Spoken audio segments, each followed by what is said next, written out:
Hey, welcome back to another video of Tech TV. In this video, we are going to learn how to change your Frollo account password. First of all, tap and open Frollo application on your device.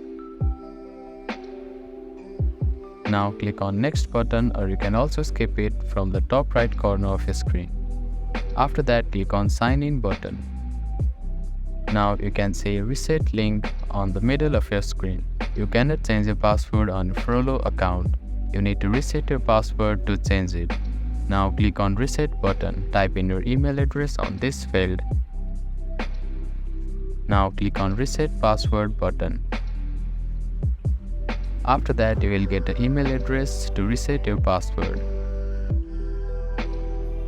Open the email and click on Reset Password button and choose any one of these browsers.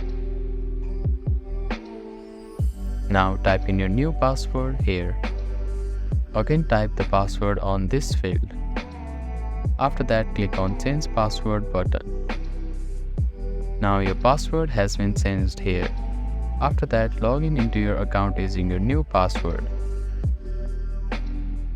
So that is how you can change password in Frollo account. Thank you for watching this video. Please do not forget to like, share and subscribe to our channel, and comment down if you have any queries.